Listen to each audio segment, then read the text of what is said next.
That evening, my daughter-in-law raised her glass and told the entire family that she had built everything on her own.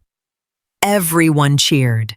I just looked at her, opened my phone, and glanced at the pending bank transfer for $6,500. Then I smiled. If she really had done it all by herself, I only had to do one thing: stop paying. My name is Martha, and I'm 65 years old. The night my daughter-in-law, Chloe, claimed she was a self-made woman, I was sitting just 2 seats away from her. We were at a big family dinner. Chloe raised her wine glass and announced to the room, "I built my catering business from the ground up. No help, no shortcuts, just blood, sweat, and my own hard work." My son Julian beamed with pride. The relatives clapped. Chloe soaked up the applause, placing a hand over her heart with practiced modesty. Meanwhile, on my phone, a transfer for her commercial kitchen, rent totaling $6,500, was still marked as processing in my banking app. I had initiated that payment just this morning. I didn't blink. I didn't cry. I just watched her, waiting for her to correct herself. She didn't. Instead, she kept rambling on about her independence. Every word felt like a slap in the face after the silent sacrifices I'd made. For a year, I'd been covering her lease. I'd bailed her out every time she hit a snag. And there she sat, taking a victory lap for her autonomy, while my own savings took the hit. Then Chloe turned to me with a smug smile. "Martha, aren't you proud of us?" I smiled back calmly, laid my napkin on the table, and said in a steady voice, "Absolutely. And since you've clearly managed everything on your own, I'm sure you'll have no problem getting by without my $6,500. The clapping stopped instantly. Nobody moved. Chloe's smile froze. Julian stared at me as if I'd just smashed the fine china on the floor. He laughed nervously, trying to break the suffocating silence. "Mom's just joking," he said, waving it off. "She gave us a little boost at the start." That's just what family does. I slowly shook my head. No argument, no shouting. I reached into my purse, pulled out my phone, and quietly opened my app. The transfer was still reversible. My finger hovered over the screen. The silence in the room grew deafening. What I was about to do was very clear. I tapped cancel. A small confirmation window popped up, and the money stayed in my account. I tucked my phone back into my purse and stood up slowly. I didn't scream. I didn't make a scene. I simply said, "The meal was lovely. I hope you all have a wonderful evening." Then I turned and walked out. Julian called my name, but I didn't stop. On the way to my car, I felt my phone buzzing. It was Julian, then Chloe, then Julian again. I ignored them all. For years, I had jumped the second they had a problem. If something broke, I fixed it. If money was tight, I covered it. I thought that was my job as a mother. But that night, I realized I wasn't helping. I was subsidizing an illusion. When I got home to my house in the suburbs of Portland, it was incredibly quiet and peaceful. It was a solid house with a big backyard that my late husband and I had built together. I sat at the kitchen table and thought. I wasn't a victim. I had allowed this to happen. I had raised Julian to be a man who avoided conflict and shirked responsibility, and Chloe had exploited that weakness without mercy. Around midnight, the first text came from Chloe. "You can't be serious. Rent is due the day after tomorrow. Fix this right now." No, please. No apology for the dinner stunt. Just a cold demand. I stared at the words and felt a strange sense of relief. It was over. I replied with one short, clear sentence. My financial contributions are permanently finished as of today. I silenced my phone and left it on the counter. I slept remarkably well that night. Chloe hadn't just taken my money. She had taken over my space. Half my basement was filled with her catering gear tents, folding tables, industrial pots. She had a key to my house and came and went as she pleased, usually leaving a mess in her wake. I knew if I stopped the payments, she'd come charging in to corner me. But I didn't want a shouting match in my hallway. I wanted my peace. So I called a locksmith. It was my house after all. The locksmith arrived at 9 in the morning and swapped out the deadbolts on the front and side doors. It took 20 minutes. After that, I spent 2 hours hauling her boxes out onto the covered porch. I didn't throw anything away. I stacked it neatly and covered it with a clean tarp. I wasn't being malicious. I was just reclaiming my home. Around noon, I heard a car pull into the driveway. It was Chloe. She marched to the side door and aggressively jammed her key into the lock. It wouldn't turn. She began rattling the handle violently. I slowly opened the front door and looked at her. Her face was flushed with rage. "What did you do to the lock?" she demanded. "The locks are new," I said, my voice dead calm. "Your things are on the porch, protected from the rain. Please have them moved by the end of the day." She stared at the boxes, then at me. It was finally sinking in that I wasn't playing. I wasn't waiting for an apology so I could reopen my wallet. I had physically barred her from my life. Julian got out of the car, looking miserable. He walked toward me slowly. "Mom, this is way over the top." He sighed. "We can just talk like normal people." I looked at my son. "We are talking, Julian. But my house is no longer a free storage unit, and my bank account is no longer an ATM. I stepped back into the house. What would he do now? Julian stood there silent while Chloe started gesturing wildly. "You're ruining my business," she yelled across the driveway. "I can't do the event this weekend without that equipment." I leaned against the doorframe, relaxed. "The equipment is right there. All you have to do is load it up." She knew she'd need to rent a U-Haul to move it all. She'd been using my basement to avoid that exact expense. Julian tried to negotiate. "Mom, at least let the stuff stay until Monday. We don't have room in the car today." I shook my head. "No, Julian. If it's not gone by tonight, I'm putting it on the curb for pickup. It's your property. It's your responsibility." Chloe scoffed. "You are so incredibly selfish. Do you even know that—" I didn't feel the usual sting in my chest.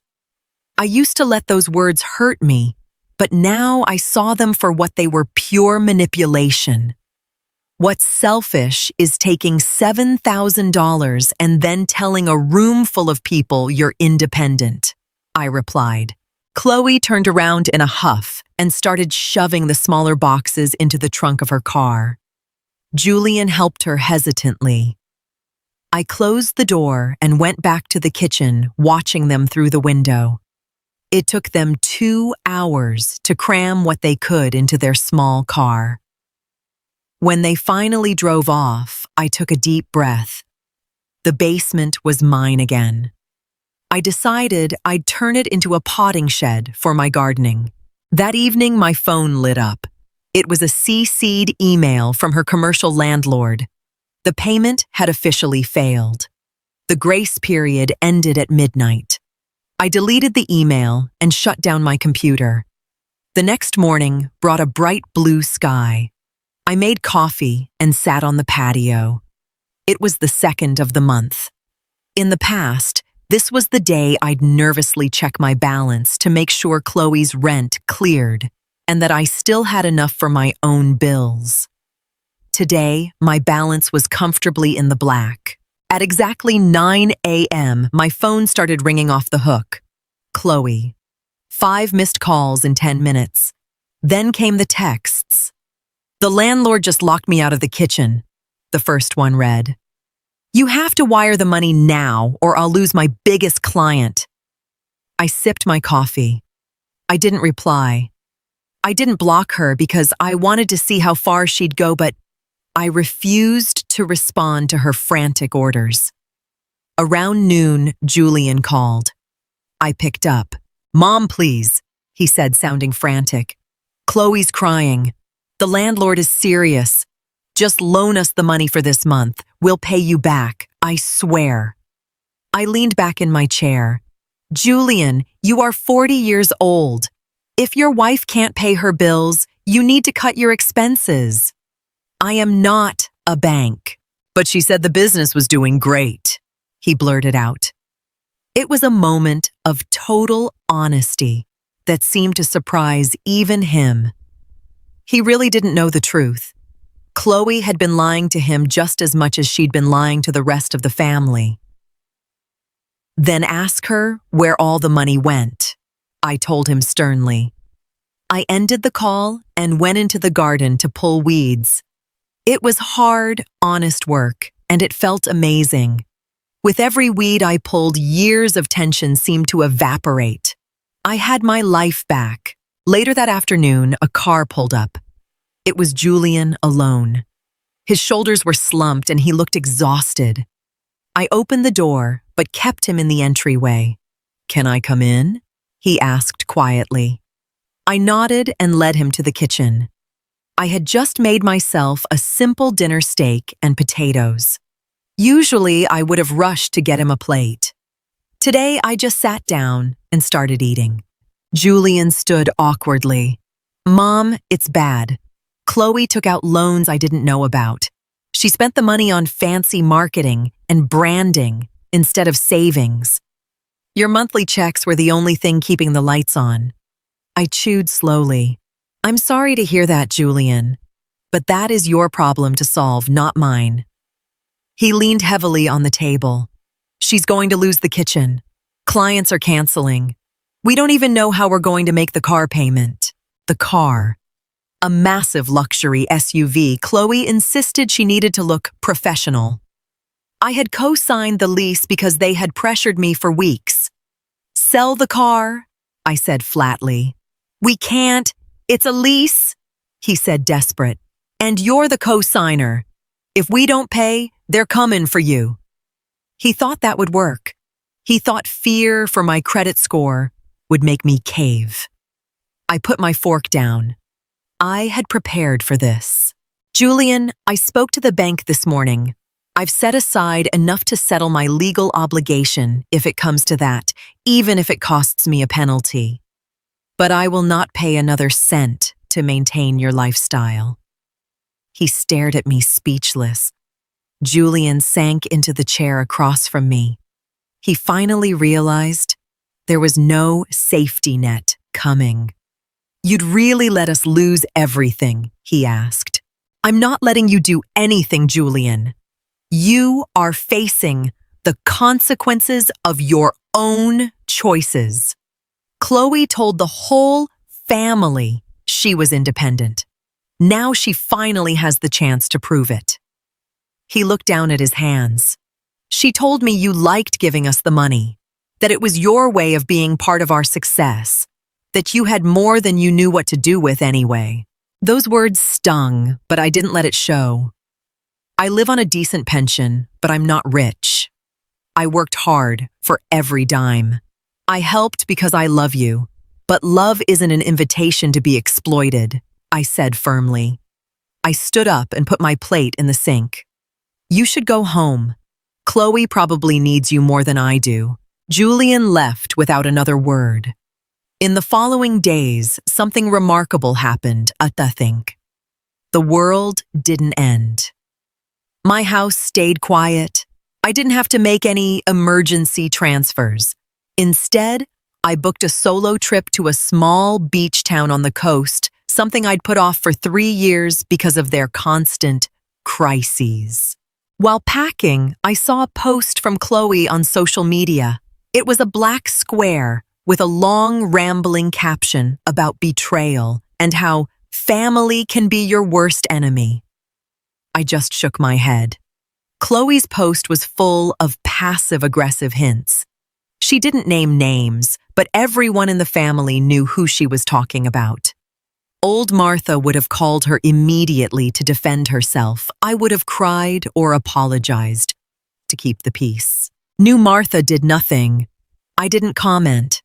I didn't explain myself to the cousins who sent me, "Are you okay?"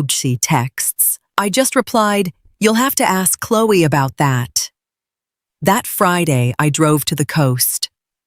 The ocean air was cold and salty, and it was exactly what I needed. I walked the beach for hours, thinking about how I'd let my fear of being lonely turn me into a human ATM. While sitting in a small cafe, Julian called.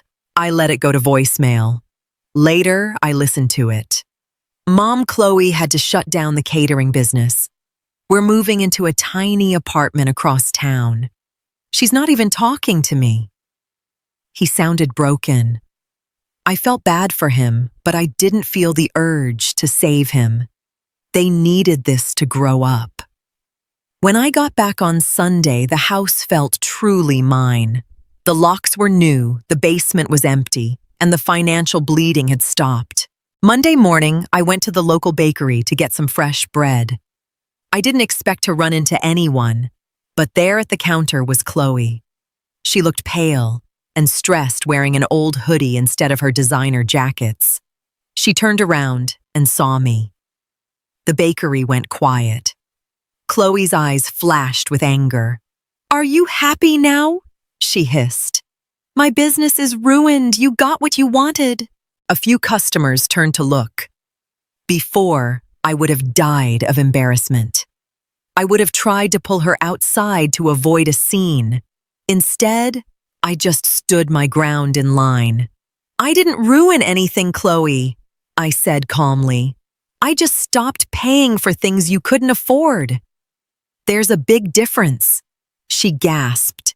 "You're cold. You destroyed this family." I stepped forward and spoke softly but clearly. "You told everyone you did it all yourself. I just gave you the chance to prove it. If your success was built entirely on my money, then it was never your success to begin with." Chloe turned beet red. She had no comeback. She threw some change on the counter, grabbed her bag, and practically ran out of the shop. I paid for my bread, wished the cashier a nice day, and walked home. The last chain had finally broken. 6 months have passed. The trees in my yard are turning gold and orange. Julian got a steady job in an office. Chloe is working part-time at a school cafeteria. They live in a small 2-bedroom apartment on the edge of town. They sold the SUV, which finally got me off that lease. Julian visits me sometimes on the weekends. He helps me in the garden now without asking for money. We don't talk about Chloe much. She doesn't come over, and I'm fine with that. I don't ask for apologies, and she doesn't offer them. Our relationship is different now, but it's finally honest. I used the money I used to burn every month to remodel my bathroom. It was an investment in my own future. I joined a book club and met some wonderful new people. Sometimes I think back to that dinner. I don't feel angry anymore. I just feel grateful for that one moment of clarity. Sometimes you have to stop solving people's problems so they're forced to become adults. Setting boundaries isn't cruel. It's the only way to survive. I've learned that true family doesn't mean unconditional exploitation. Respect is a two-way street. If someone only loves you as long as you're useful, you lose nothing by letting them go. Tonight, I'm sitting on my porch with a glass of wine, looking at the stars. My house is mine. My life is mine. And the best part is knowing I can stand up for myself quietly without making a sound. My story finally has the ending it deserves.